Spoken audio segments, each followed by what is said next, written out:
on the track, boys.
Mi gente, buenas, saludos, ¿cómo estamos? Hazle un cafecito, siéntate, oyen, welcome. We are here, we are Los Lobos de Lucha Libre, the Bi-Conics Wrestling Podcast CMLL review crew. I am El Buntador, El Segundo. Here with me is El Jefe Mikey. Mikey, say hi. Hi. And being the jack of all trades that he is, and running the ish, if you will, we have Papa Oso. Papa Oso, how are you? Hola, biatches. Yeah, yes. See, and I mean, this was a great week, man. This was a really great week down in Mexico City. We had Grand Slam on Wednesday. We had the Tuesday CMLL versus AEW and ROH show, all which were very well received. And I feel that Fantasticamania is in the same boat, and that's what we're talking about. The June 20th Fantasticamania from Arena Mexico in Mexico City. So starting us right off, we had Kira versus Red Velvet. I feel this was the best of Red Velvet's matches this week, but we'll talk about that. We do get a triunfo by Red Velvet. Does get the triunfo in this one. So let's get right into it, Mikey. What do you think? So I agree with you in the sense that this was Red Velvet's best of the matches. Well, let me put a disclaimer out there. This is the best of the matches that we have seen. She has one more match that is going to be airing tomorrow, which I will talk about in Noticias with Ring of Honor Global Wars Mexico, and then I can make that assumption.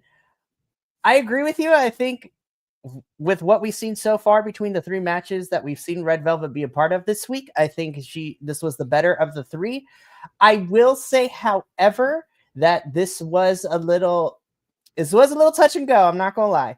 I was a little disappointed with this match because it was a little sloppy in parts, and I know that when it comes to our AEW and ROH talent and the CMLL talent mixing up, it takes a little bit for them to get into sync.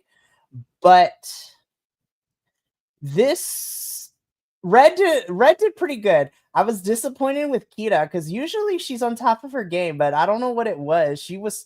It was kind of sloppy on her end, and it was a rough night for her, which I felt really, really bad. I will say, though, that dive in which she threw Red over into the audience over the barricade was kind of great to watch. Oh yeah. When she tossed Red into Benito Barricade. Yeah, Benito Barricade, as we're calling him now, which is great. That's what we're calling him. Yeah. Yeah, I will say this was the roughest match of the evening and by far probably the lowest one. I think what helped it though, it was the fact that it was short. But yeah, this is the only disappointment I had in Fantasticamania. Kita had a rough go this evening. Okay. All right. Our primo, Agent Lo-Fi, working on the streets. He seems to share your opinion of this, Jefe, that this match was his only big disappointment. Red Velvet did what she could, but Kira had a rough night, which was weird. Yeah, you could tell. There was a few. It almost felt like, when you play a video game and like a video game that's on the internet and your internet like starts chugging and you start like clipping. That's kind of like what it felt like Kita was going through. It's, like her brain knew what she wanted to do, but her body was just like Papa. Also, what'd you think? How'd you like this match? I thought it was okay.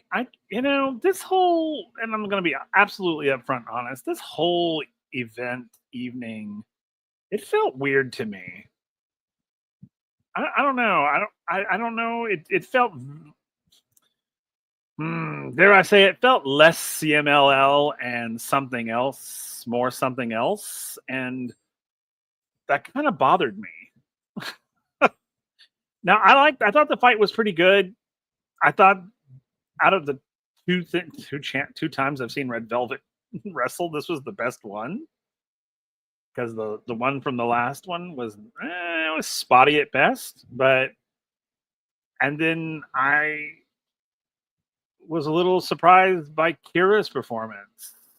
I don't know. I was completely thrown off by this whole night, and it's just started off with this match. Just it had me. I don't know. I couldn't find my balance. It was really weird.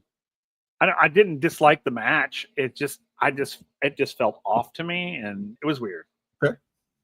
Yeah, no, that's fair. That's very fair.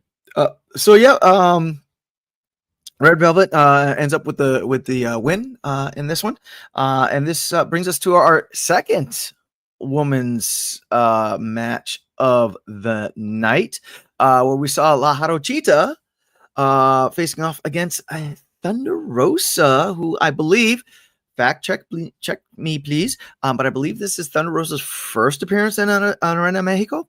I know correct. Yep, that's something that Agent Lo-Fi brought up during the watch along too for us. Right. Yes. Sorry. I wasn't there. Apparently you had the hack with you, and apparently they were in a tent or something like that. I mean, okay, you know what? I was gonna wait until the very end, but since we're in the summer mood of Buntador, we're gonna talk about it later, but I challenge you to a match down the line. Right. But yeah, so we saw La Jarochita facing off against Thunder Rosa. In the end, La Jarochita, we got a triunfo from La Jarochita. I felt like this was a good match though.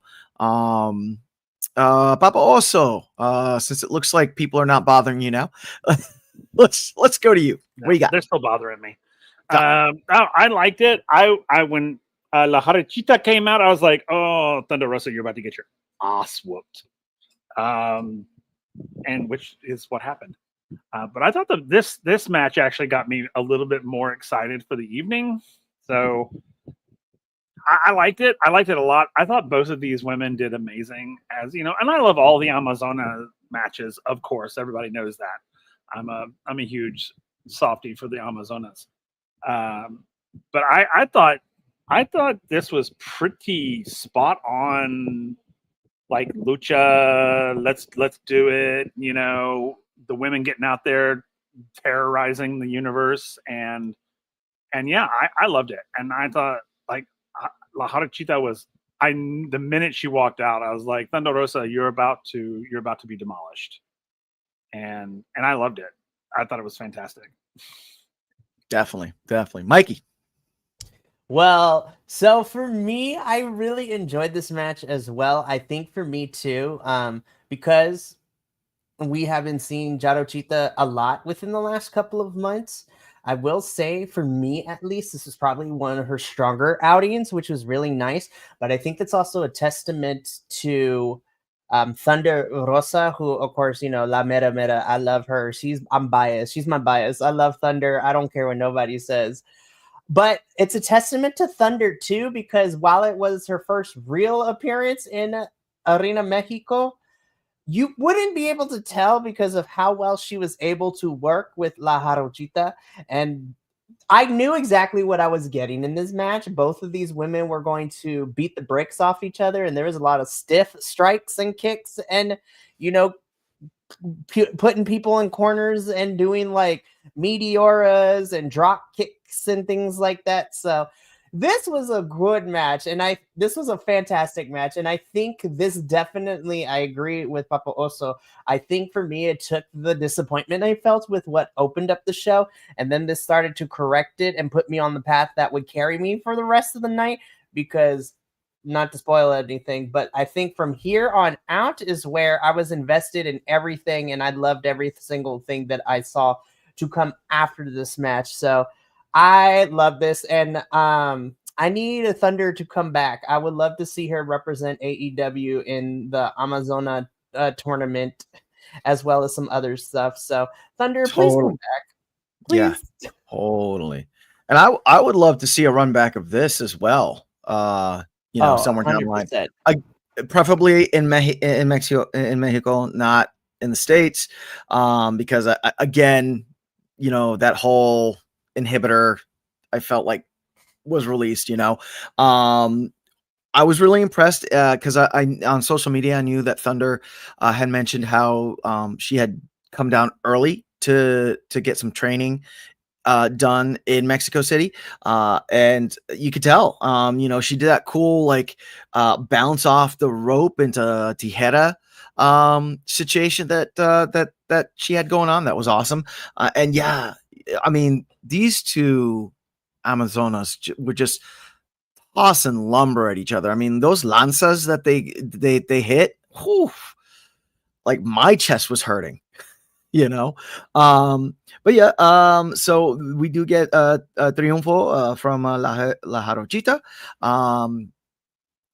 Quick spot where the ambassador from Great Britain is introduced, which segues into our Lobos Atómicos 4v4, where we see El Galeón Fantasma, Difunto Zandecan Jr. versus Rugido and Magnus, Los Depredadores, against Robbie X, Action Andretti, Leo Rush, The Crew, and Rocky Romero.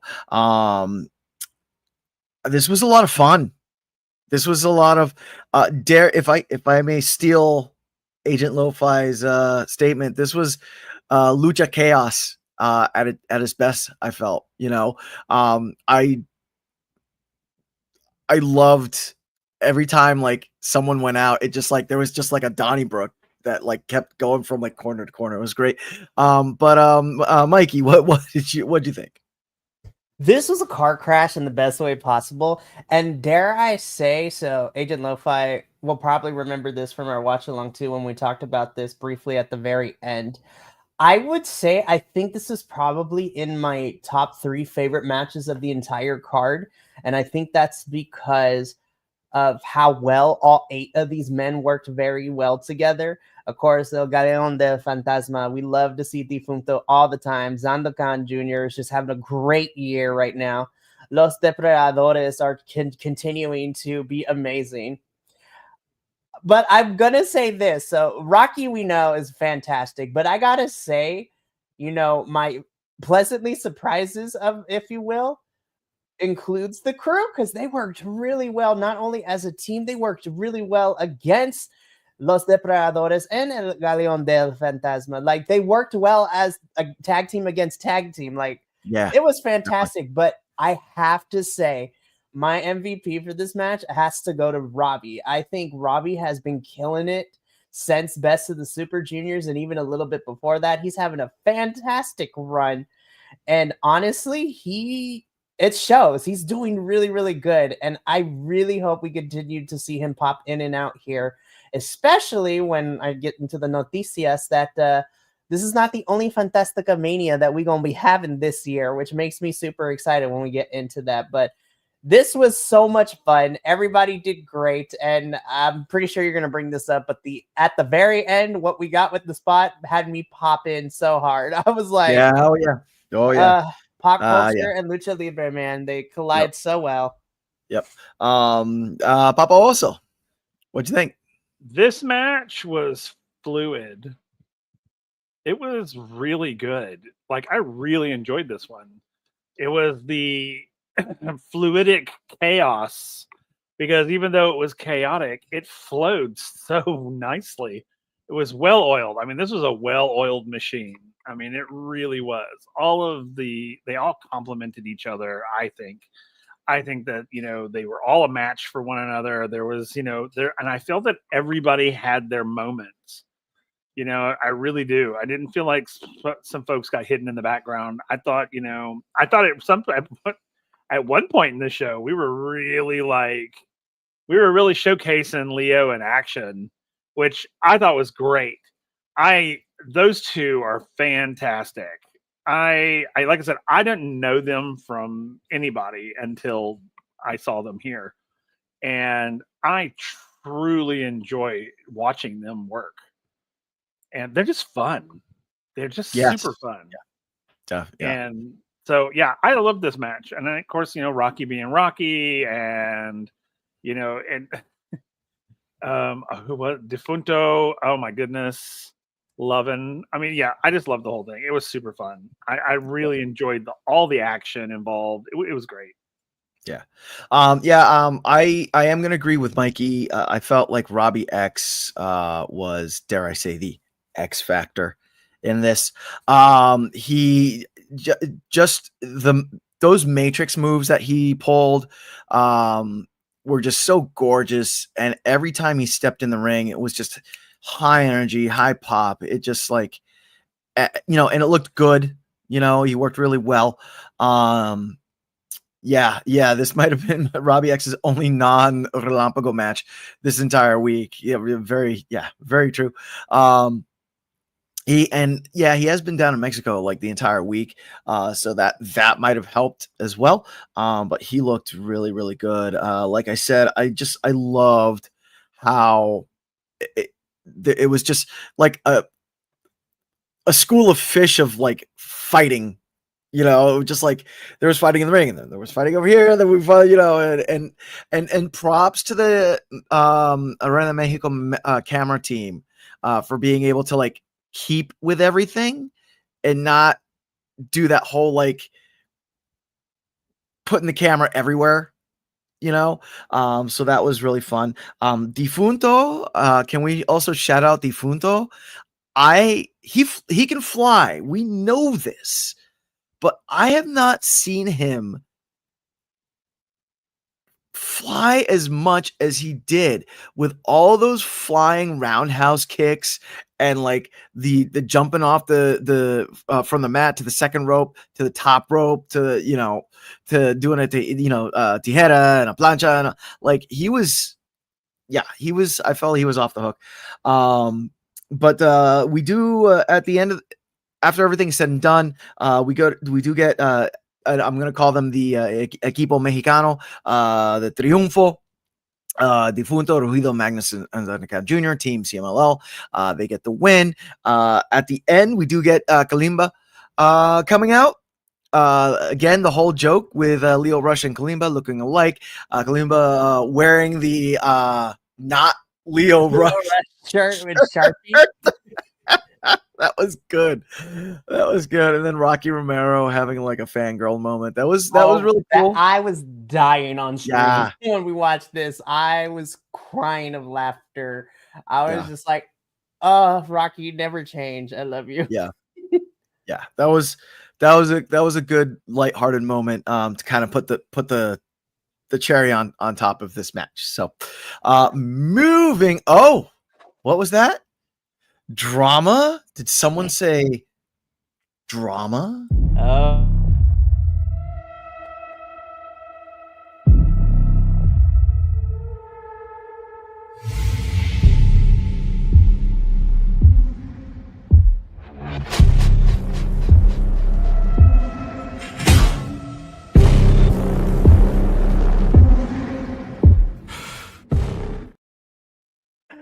That was amazing.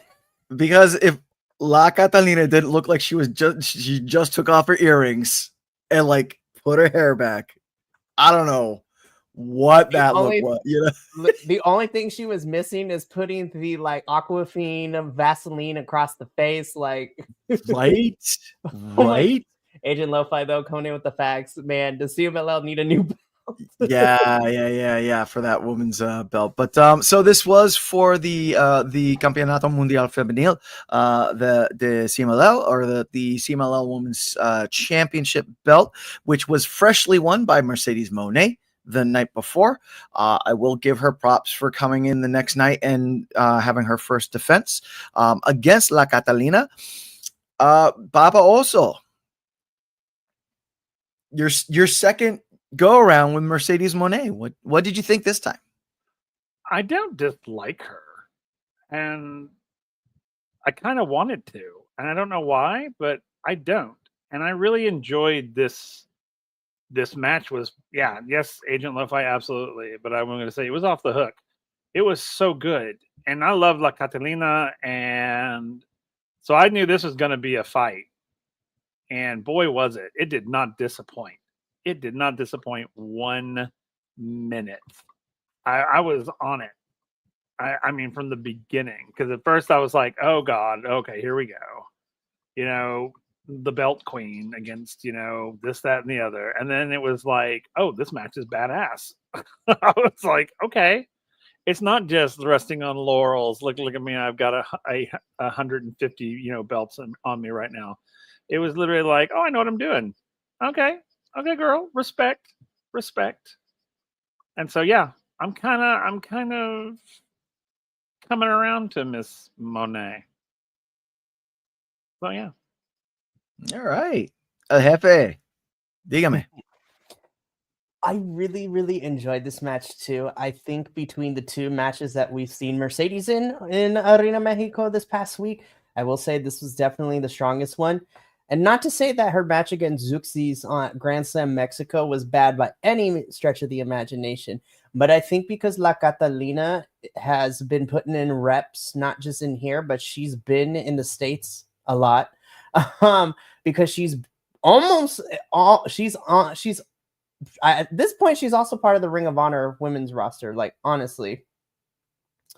And she's putting in the reps. And I think what I love as a personal reason, too, is that this is a full circle moment for us, is that our first thing that we watched and reviewed for CMLL last year was Fantasticamania, which also included La Catalina fighting for this belt. But at that time, it was being held by Stephanie Vaquer.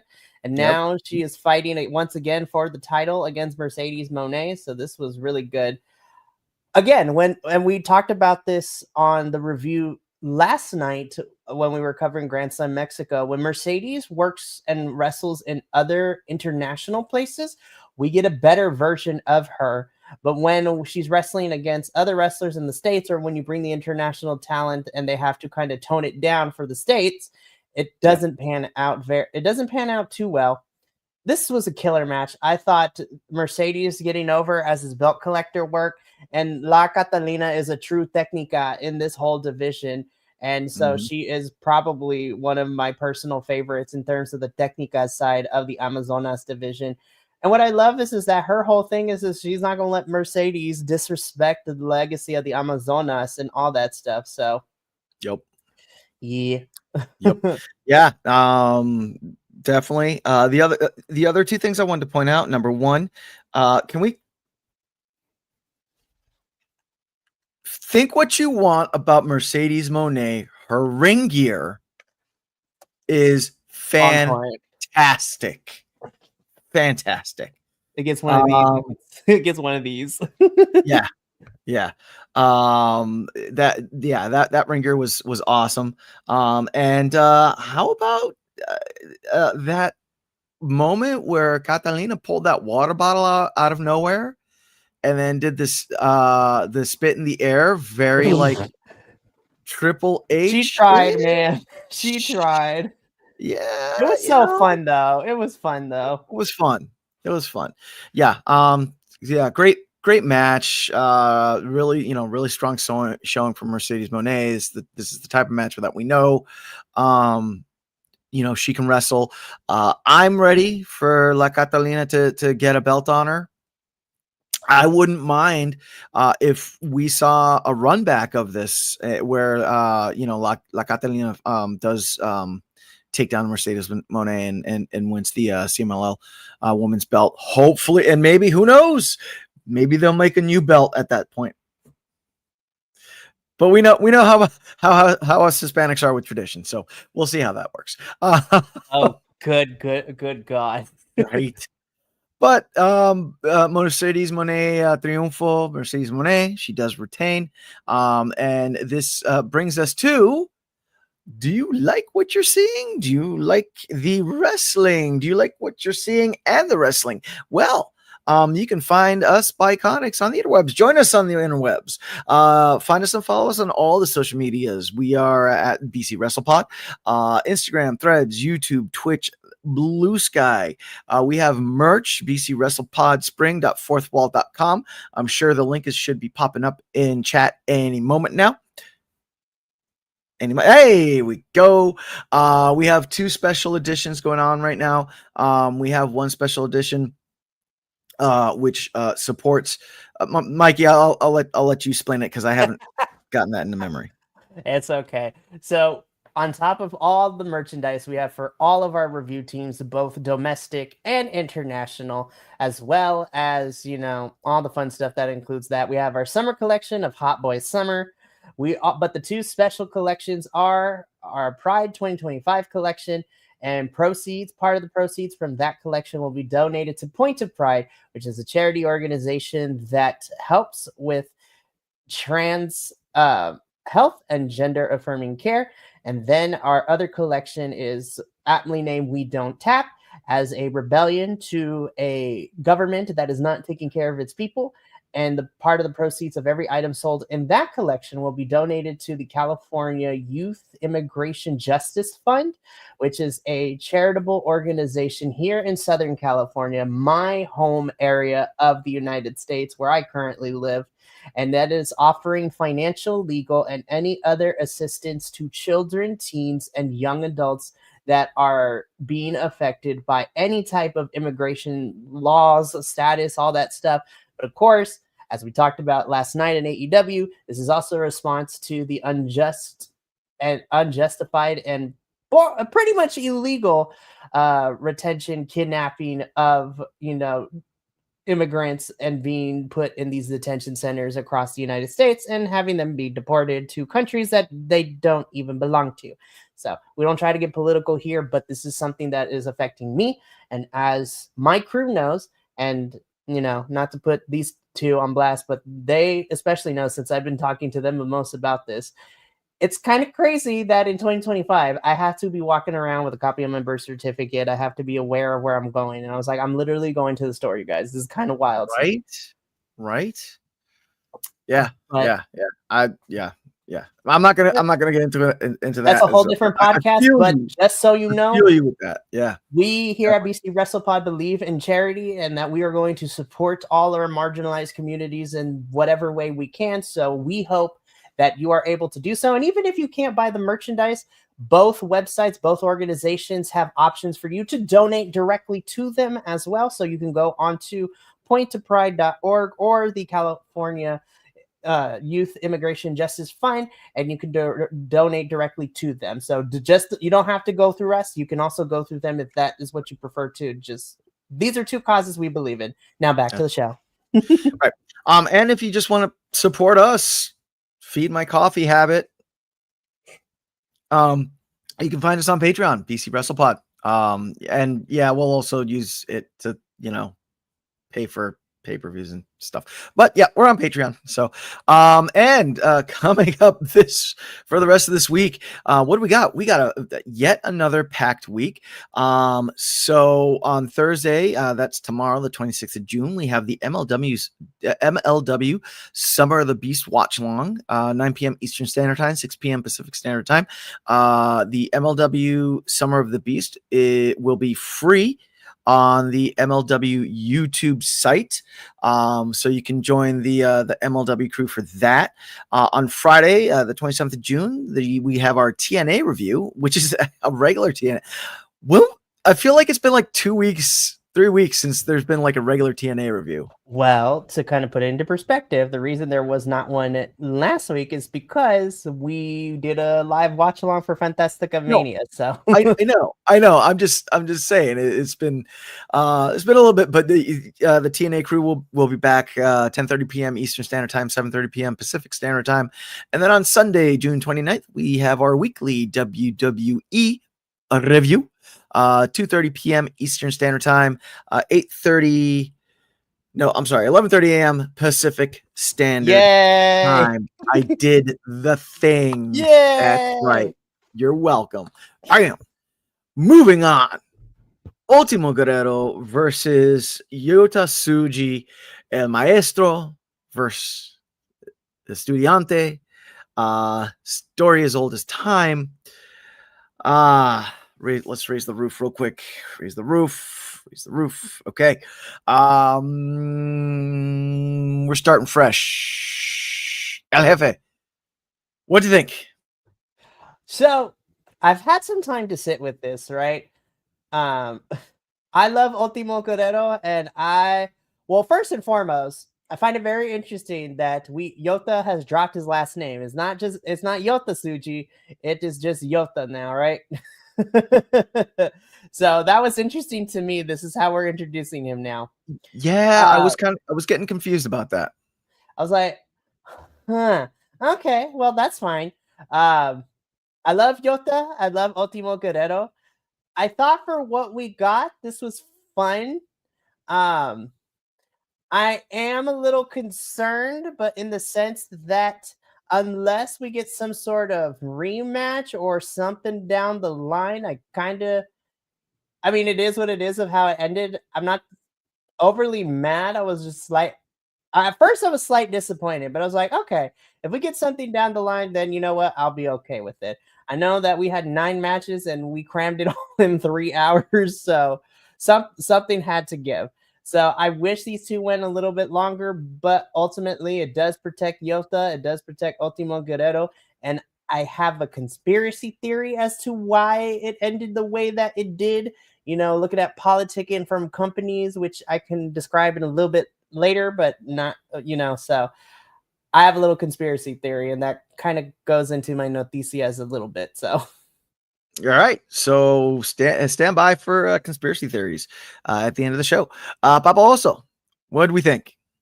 It was good. I'm not familiar with Yota. Although I was hooked immediately when he was making his entrance and he turned his back and he flipped his hair back and smiled. He has the best smile, guys. Like, he pulled me right in. I was like, oh, hello. Okay. I want you to win. I don't care who you're fighting, but I want you to win. Girl, like, he gets such a big pop over in New Japan. He's like unofficially, his unofficial moniker, he's like the pretty boy of New Japan, but he can also kick you in the face. It's great. Yep. I mean, I was like, wow. He literally smiled, and I was like, oh, I think I melted a little bit. But then the match happened. I mean, it was fun. It was good for what it was, I guess. I mean, I don't think it was the strongest match by any means of the evening, but I mean, it was okay.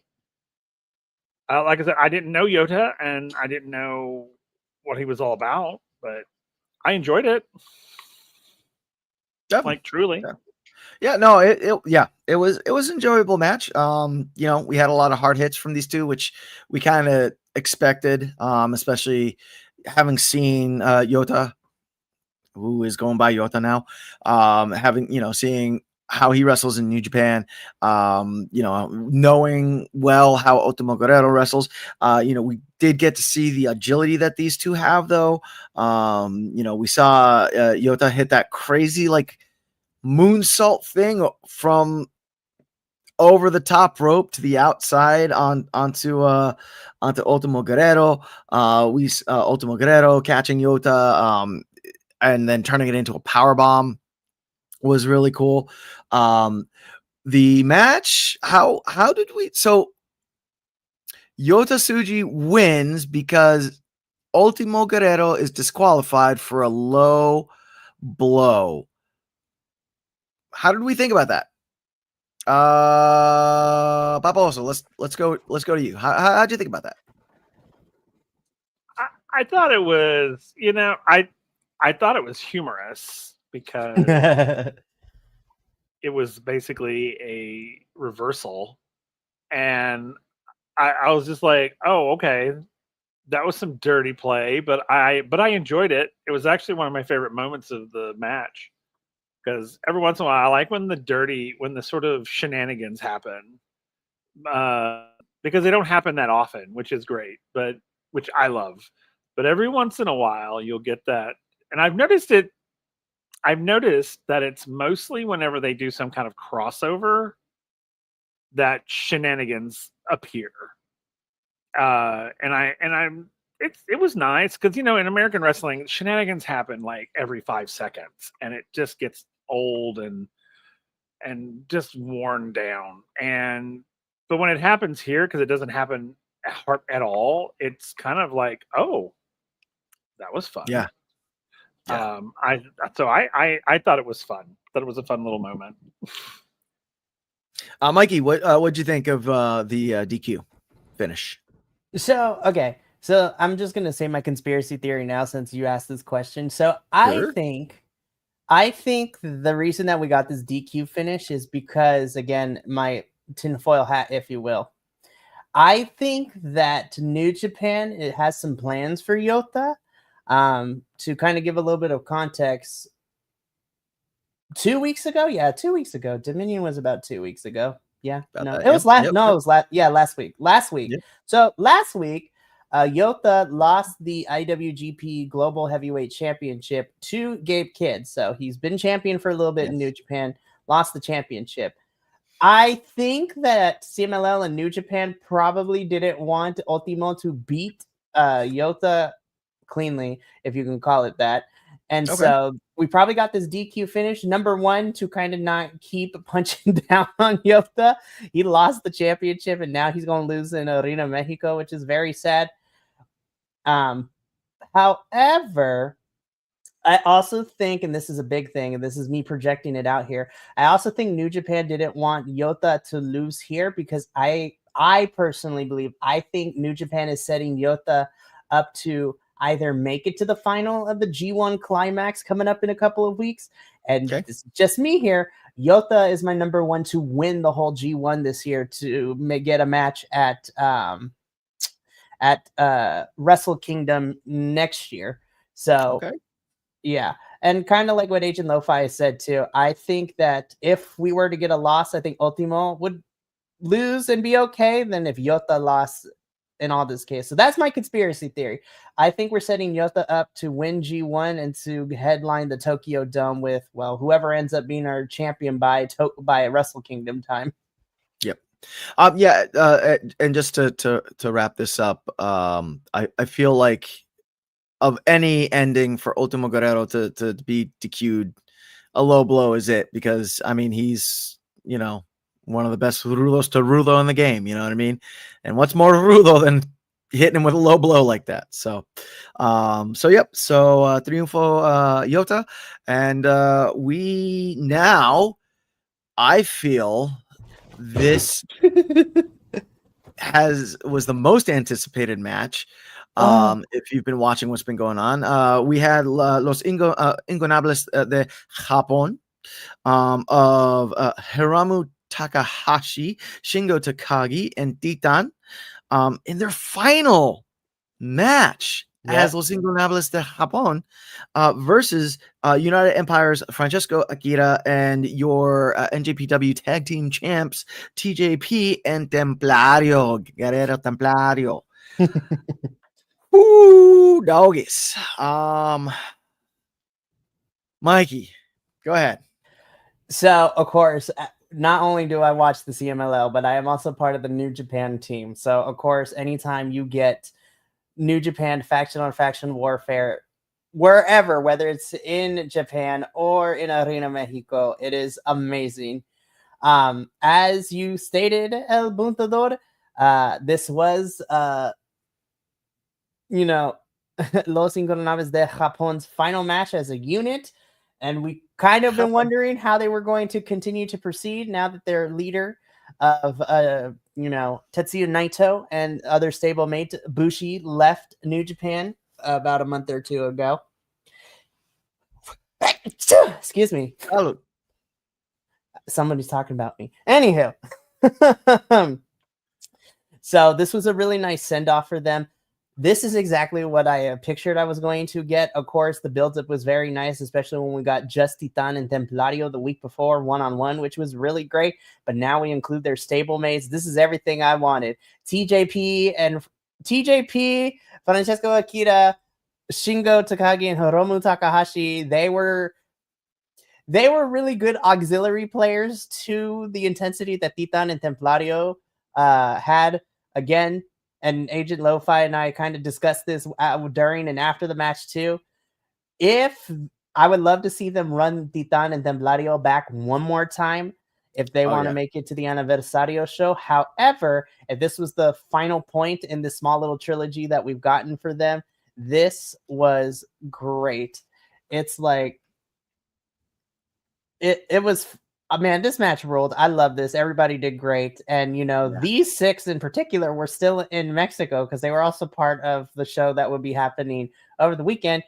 And I believe they were also on the Tuesday show yesterday as well. Yes, they were. Yes, they were.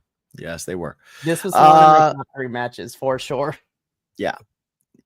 Papa also, what'd you think? I know that Titan Templario. I believe this is your first time actually seeing Hirama Takahashi, Shingo Takagi, TJP, and Francesco Akira. What'd you think? Yeah. Oh, this was a fun match. Of course, Templario is involved. So, was there anybody else there? I don't remember, but I do know that Templario was amazing and hot, and he was hot. It was warm in there, and down, Papa. No, but in all seriousness, no, this was actually a lot of fun. I actually really enjoyed this, and of course, I love washing. Washing. I enjoy watching Titan and Templario fight, obviously, and I did not know the other 4. I've never been introduced to them till now, and I really liked them. I really enjoyed. There wasn't anybody in this match that I did not enjoy. I was actually like, oh, okay. Which makes me think I should branch out into other companies. You should totally watch New Japan with us, not even going front. I know, but if I did, I would be divorced, and so that's why I don't. We'll talk afterwards. My husband already tells me I've taken on too much, and if I took on something else, I would literally be a single man, and that's not something I want. But back to, this match was banging. I loved it. I thought it was really good, and it was really nice to see new people that I've never experienced before. Yep. Yeah. This was not to sound not to use the old adage, but the back and forth in this one was fantastic. This one had me on the edge of my seat. Honestly not knowing who was going to pull it out. We do in the end, triunfo los ingonables de Japón. They get to ride off into the Mexican sunset as winners. I know you probably didn't pick up on this, Will, because again, you don't know about NJPW stuff, but Mikey and our folks at home, did y'all notice Takahashi doing his nod to Naito at the end? Yeah, there with the eyeball thing. I cried. That was. I thought that was pretty cool. I thought that was pretty cool. So, yeah, and to bring in a little of the New Japan stuff. Now that we're officially done with Los Ingobernables de Japón, I'm very interested to see if all these guys, including Titan, decide to continue to be independent, or if they're going to eventually, what's been going on in New Japan, join Tanahashi's whole group of Hontai. So it's going to be interesting for sure. Right. Or are they gonna just join House of Torture like everyone else? God, I hope not. We don't need no more people jumping ship to House of Torture. Good God. Right. Anyway, this brings us to our match relampago of the night. CMLL versus AEW. Kevin Knight, Neon. I'm still. Controversial take. I'm gonna just take the microphone because my excitement. So main event aside, right? Main event was cool. I like main event. But I have to say, for me personally, this was probably my favorite match of the entire card. And I think that's because we know that Neon is very good, but I'm biased, especially because I love Kevin Knight. I've always been a big Kevin Knight fan since I discovered him 2 years ago. And I love this match so much. And it's surprising to me because, again, this match was made last minute because we were dealing with, Commander not being able to compete due to injury. And so Neon was taken and put here, and Kevin Knight was last minute addition to Fantasticamania. And I need Kevin to come back. I want Kevin to come back down to Mexico. That is what I need. Totally. Yeah. Totally. This was so good. They worked so well together. The energy, the synergy was right. God, this ruled. Yeah, totally. Papa Oso, what'd you think? I loved it. It was so good. Oh my god, it was like a rush. Yeah, Because I know both of them. I'm familiar with Kevin Knight, and I'm very familiar with Naon, and I got what I thought I was going to get, which was this sort of high energy, just chaos and amazing. It was awesome. It was so good. It was one of that I watched twice. yeah, It was so good. I mean, it was so good. yeah, definitely. Yeah, agreed. With Agent Lo-Fi, it's the depth that CMLL has on that technical side. I mean, on the Rudo side as well, but on the technical side with Mascara Dorada and then Neon is like right there. Is incredible. What I loved about this match is both these wrestlers just put their foot down on the gas, and for like 9 minutes 50 seconds or 30 seconds, I know they took it to like the last minute, but they just went full speed, full tilt, and it was amazing. It was great. They were a lot of great stuff. I would love to see Kevin Knight come back. Hopefully he'll be back for one of the tournaments later on in the year. Or even if he comes down and does like, a week or a month, that'd be great. I would love to see him and Speedball Mike Bailey. Cause their tag team, I think that they would have some great matches down in Mexico. Cause Speedball's the same way. So, but excuse me, sorry. We do get a Triunfo Neon. Yeah. See, Kevin Knight and Grand P would be fantastic. Kevin Knight as the AEW representative for the men's Grand Prix. I would love to see that, and put him and Bailey in it. Put both of them. Yes, exactly. And then in our semi-main event, we get Volador Jr. and Ricochet in a mano. However, this is a freshly shaven Volador Jr., so this is light side Volador Jr., not dark Volador Jr. I want to take a moment of silence to mourn the loss of the facial hair. Come on, man. You know how fast brown people grow hair. No. He'll be having that beard back next week, and he'll be back being El Hijo again. I'm sorry. Mirror Universe Volador Jr. was making me hot. Be like, woo! Yeah, I don't like it. I don't like Prime Universe Volador Jr. That's okay. But I need Mirror Volador Jr. Yeah, but the Dark Mirror Universe be like, hey. Exactly. Right. I was like, I'll conquer the world with you. Yeah, right. And not to be outdone, Ricochet living his best life as a heel Rudo down here. Since Mikey took the mic, Papa also, what did you think of this match? I thoroughly enjoyed this match. I love watching Volador Jr. work every time. I just love his in-ring stuff. I just love it. And I mean, Ricochet is newer to me, but I really like him. I like him a whole lot. And where's he from? Is he AEW? Yes, he is AEW. Yeah. AEW. Okay. Yeah. Okay. So I wasn't that familiar with him. I think I touched on him like in the last one, I think it was. But I really liked it. I love this. I really enjoyed watching this as a one-on-one so that Ricochet could kind of do his own thing instead of kind of being in a group. So I really got to see what he could do, and I really like him.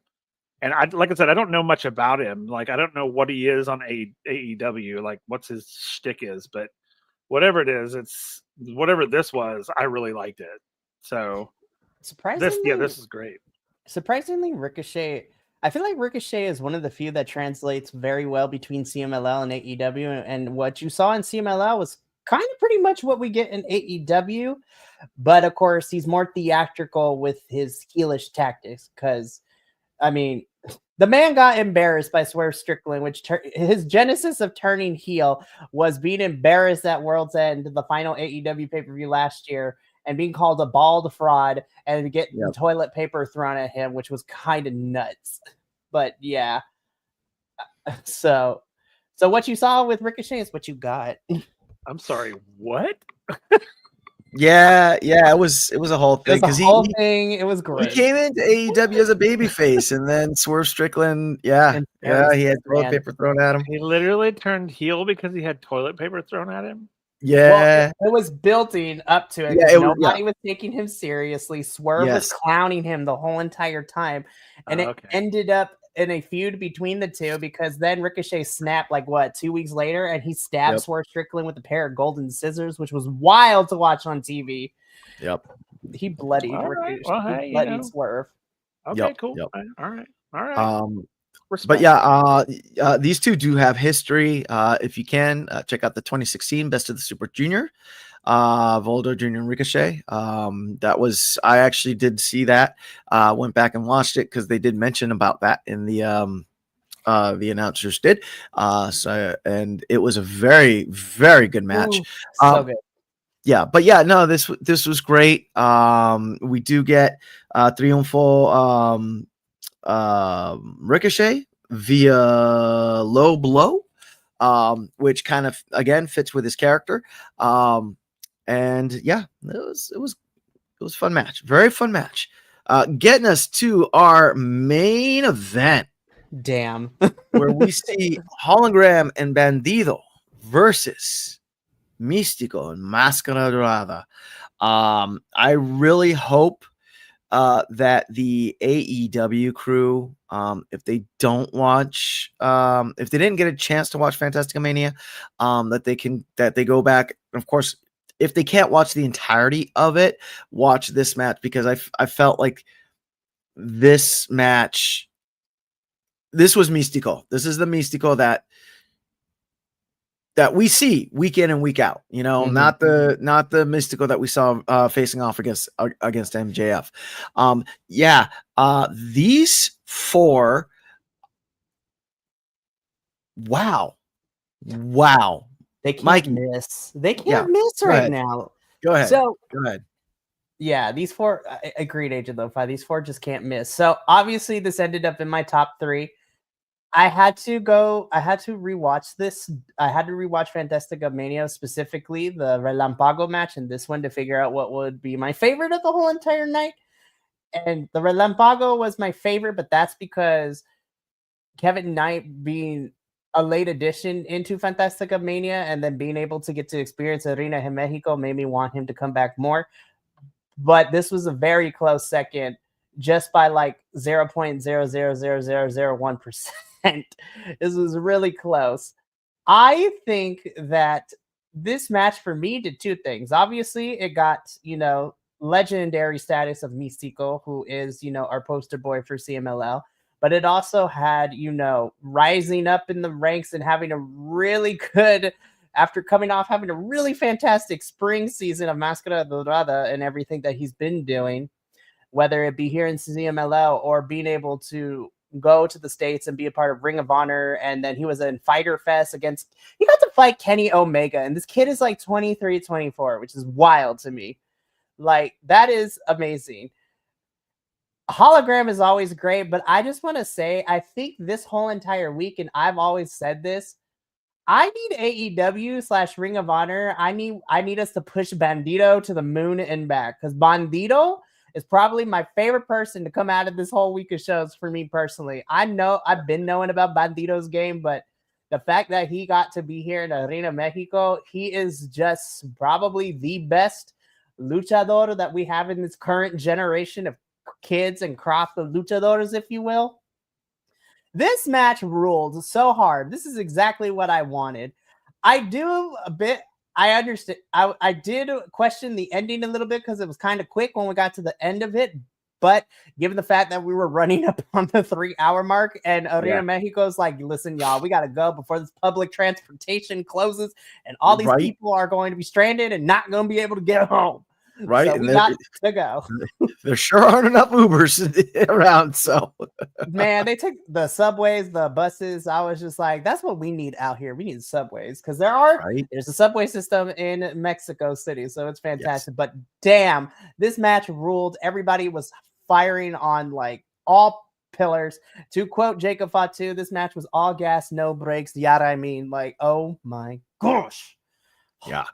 Papa also, what do you think? It was meh. I'm just kidding. Get out. I was going to say, I was like, you need to leave.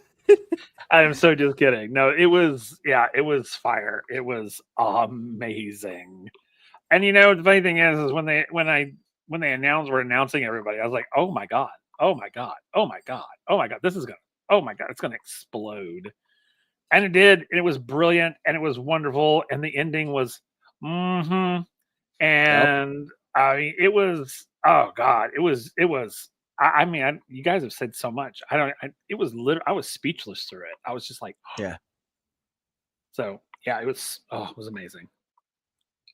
Yeah. So the way that this match played out, because this was a lucha estelar and relevos, that meant unlike American tag team rules, you had to pin both members of the team to win. So Hologram ends up pinning Máscara Dorada, which left Místico alone with Hologram Bandito, and we've seen this time before where Místico is left by himself and he's able to clear house, right? And he came around for that Mística, and I was like, oh, here it is. This is, but no, Bandito, he reversed it and he ends up pinning Místico. I was like, what? So Bandito and Hologram, they pick up the win, which I also think for Hologram Bandito, knowing their history, for them to get this win at Arena Mexico, especially over Místico and Máscara Dorada, probably is like, I could imagine it's if not the top, one of the top wrestling moments of their life. Was about to yeah, Agent Lofa was about to report us for that statement there. Also, for that statement, like, you need to leave. But yeah, this does seg us into Friday, which we will talk about, because that was the end of Fantasticamania. It was a great show. We got a regular Viernes Espectacular coming up this Friday, though, folks, and we are going to be starting with some Pequeño Estrella action with Chacarcito, Angelito, and Galaxy versus Mercurio, Perocito, and Full Metal. Then in Amazona action, we have Lluvia y Tabata versus Dark Silueta and Hera. In our match of Relampago, we have Star Jr. versus Francesco Akira, who I guess decided to hang out for another week down in Mexico. So I'm excited to see Francesco Akira in that match with Relampago. I think it's going to be really good. In the next match, we have Máscara Dorada, Neon, Esfinge, and Flip Gordon versus Volador Jr., Rocky Romero, La Familia Depredador. Just leave it at that. Because we got the Papa, we got the Hijo, we got the Primos. It's going to be a thing. I'm excited. For the Campeonatos de Paradas, the NJPW, for the strong NJPW Tag Team Championship, we have Templario and TJP defending their belts against Angel de Oro and Niebla Roja. So that should be good. I'm excited for that one. And in our main event, Místico squaring off against Bandito, which I'm excited for. It's gonna be good. It's gonna be good one-on-one. And that's it. Now we're gonna switch over to the news, the noticias. Absolutely. So let me get the noticias up in this piece. So I will say though, Agent Lo-Fi, I agree that fourth match with that Relevo Atomicos match is probably going to set up a lot of the Aniversario feuds, which makes me super excited. But now onto the noticias, because I have a lot. I want to start off with some of the smaller ones. So these are just more recent ones that have broken over the air as we've been live on here. So first and foremost, in the Informa, which was really Informa for CMLL, we learned that we are getting the Torneo de Plata coming back once again. That is going to be taking place in July over CMLL. So, which is great because this is the second time we will get to be covering it. So again, we are getting to experience these things for a second time, which I love to death. So I'm super excited. And then before I get into the slideshow, recently announced over the social medias, again, with AEW and CMLL and all these other companies working together, we are getting a very fun match on AEW Collision tomorrow because it's going to be airing on Thursdays instead of Saturday this week. But we are getting a tag team match that is going to be seen Rocky Azúcar Romero teaming up with the Alchemist of CMLL, Hechicero. And they are taking on the team of Invited to Everything and Baby Daddy to both me and Adolfo, Brody King. And Brody's tag team partner is the one and only Templario. So Templario is going to be having a busy. It's going to be busy this week. Wow. It's going to be busy, which I'm super excited about. So those are the newer stuff. Now let me get into the actual slides. So tomorrow night for Ring of Honor, for those of us who continue to watch Ring of Honor, is that Ring of Honor is going to be airing their Global Wars Mexico special themed episode on their app.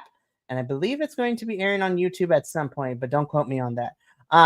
But there are 4 matches scheduled for Global Wars Mexico, and each of them involve a couple of our CMLL talents. So, of course, we are getting a tag team match where we are going to see our Ring of Honor Women's Champion, Athena, teaming up with the Ring of Honor Women's TV Champion, Red Velvet, and they'll be taking on the team of Thunder Rosa and CMLL's Persephone.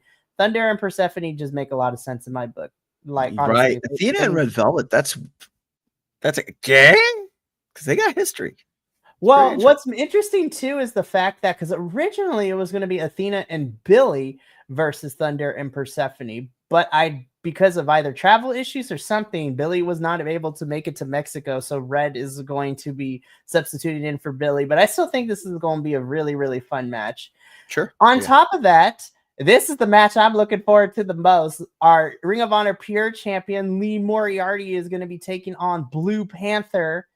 God, I am so excited. This is going to be a fun one. I cannot wait. Blue Panther, I love you. We love you. This is going to be fun. It would be awesome if Lee Moriarty actually put his belt on the line and Blue Panther won the Pure Championship. That would be amazing. But unfortunately, this is just a one-on-one match, but I still think it's going to be a lot of fun. But what's not a one-on-one match, this is going to be a Ring of Honor World Television Championship Proving Ground match. So for those of you who aren't into the Ring of Honor knowledge, a Proving Ground match is basically kind of a relampago match where there's a 10-minute time limit. And if the challenger can either make the champion be pinned, tap, submitted, or last the 10-minute time limit, they will get a future championship shot. And this happens to be a Proving Ground match where Titan is hoping to get a future Ring of Honor World Television Championship match against our current champ in Wayne's World, Nick Wayne. Listen, Nick has been in Japan and he was amazing. I can't wait for this. For me, this is a rerun of a B block matches to the best of the Super Junior. I was about to say these two face off against each other in the B block. So, but Titan has home field advantage because where both of them had to fight in Japan, we are now taking this to Arena Mexico, where Titan is at a home field advantage. Which I think this match is going to slap. I'm so excited for this one. And then, of course, now I don't know if this is going to be a rerun of what we saw on Tuesday, but Bandido Mascara Dorada once again will be fighting for the Ring of Honor World Championship. Sure. It's going to be interesting regardless. If it's new, if it's the rerun, don't care because that match slapped anyways. But now, coming back to things that are also concurrently happening. So this is tomorrow at 7 p.m. Eastern, 4 p.m. Pacific. So this is going to be... Yeah, that's what I figured. It's just going to be a replay from Tuesday, but that is okay because that match is going to slap. And also getting Ian Caprice's commentary for it too is going to be fun as well. Oh, yeah. Ian and Caprice actually know their stuff. Anyways, but something that is also happening on Thursday is the MLW Summer of the Beasts watch along with the MLW crew. And there's a couple of CMLL talent involved in all of this. So, Los Depredadores, so Magnus and Rugido, will be putting their MLW World Tag Team Championships on the line against a mystery team who we will not know until the match starts on tomorrow evening, which is going to be fun. But that is not the only CMLL/MLW champion involved, because Ultimo Guerrero will be defending his newly won MLW National Openweight title against the challenger in Alex Hammerstone. So this is going to be a big boy on big boy match, which makes me super excited. So that match is going to be a lot of fun. Yeah, exactly. We're going to raise the roof because we can. I appreciate it. But then on top of that too, while not necessarily for Summer of the Beast, but whatever second show they are taping that evening, Okumura is going to be in action. So we saw the fallout of Cozy Max at the War Chamber, which was kind of nuts to watch. So that was a lot of fun as well. And I got one more announcement for the Noticias. So to kind of Fantasticamania Mexico for this year was such a fun show. And I was just like, man, I can't wait for next year. And then CMLL just decides to drop a bombshell on us because on their social medias about 3 days ago, they let us know it's like, oh, y'all wanted a twist, eh? You loved Fantasticamania. Japan had their tour. Y'all got to watch Fantasticamania Mexico. How can CMLL was like, how can we up the ante for the Los Lobos de la Lucha boys? Well, they announced on their social media that in October, we are getting a third Fantasticamania this year, but I am super excited to announce that it is Fantasticamania UK. So 2 shows, 1 day, and this is CMLL versus Rev Pro, which is one of the bigger wrestling federations in the UK, the United Kingdom. Lucha Libre versus British cat style wrestling. I am so excited. Cannot wait, which means that, of course, we're going to get to see Robbie X because he is a Rev Pro, newly signed to AEW, but we'll probably get to see her here. And Alex Windsor, who's also appeared in CMLL over this past year as well. But we also, what I'm really hoping is I need to see, and I'm going to be so for real, I would love to see, depending on how things go, I need to see anybody on the CMLL roster. I need them to go one-on-one with Michael Oku. Michael Oku is one of my favorite British wrestlers right now. Yeah. Outside of like Cara Noir and Luke Jacobs over in Progress, and even Leon Slater and man like Jerice. Yep. But also there's a lot of US wrestlers currently in Rev Pro. And so for the GCW folks, I believe we might see one called Manders, which makes me so excited. I'm excited that we get another Fantasticamania, but that has been my noticias for the evening. All right. And that is it. That's it for the night. Anyone got last words, final words? Papa also? Sorry, I couldn't unmute myself. No, I'm good. I thought it was pretty good. It was a little odd. The energy was weird for me because it didn't feel like a true CMLL event, but even though it was, I know, but it just had that weird feeling. But anyway, I enjoyed it. I enjoyed experiencing new people. I thought it was great. So yay. Yeah. Awesome. Jefe, final words. So my final words, I forgot to say this when I was talking about Fantasticamania UK. Obviously, it will be the Los Lobos de la Lucha boys, so the three of us here. And I'm going to kind of force him, but we're getting another collab. We are going to do the CMLL boys with the Progress Wrestling boys / UK Wrestling boys. So that will be me and our lovely co-host Andrew. So the four of us will be doing this collab in October, which makes me super excited. The other news is that, as Butudo stated, it's nice to have everybody be here. I'm ditching y'all next Wednesday. So unfortunately, I will not be here for CMLL next week, and I'm kind of sad because this card is kind of fire.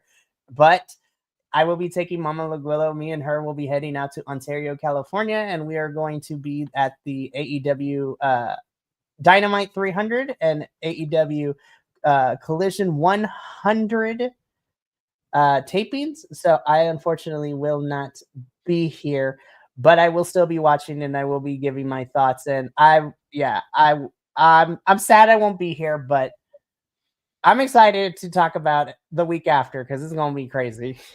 Dig it.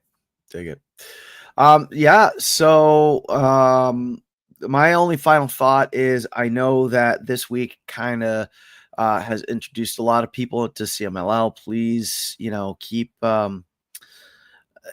check out the CMLL YouTube channel. They do put free matches and free shows up on the channel. And yeah, if you liked it, keep watching it because it's a lot of fun. It's a lot of fun, but I'll leave it at that because I've been on that soapbox before. But mi gente, we love you. So please, out there, stay safe. You don't forget that you get to finish your own story. I'm Bi-Conic. You're Bi-Conic. We are all Bi-Conic. Mi gente, let's get out of here. Let's get out of here. Johnny TV style. Sebastian! You're in the shot, you bald idiot! You fool! The other way! Go! Go!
Nena loca, me tiene loco en la cabeza cuando me tocas.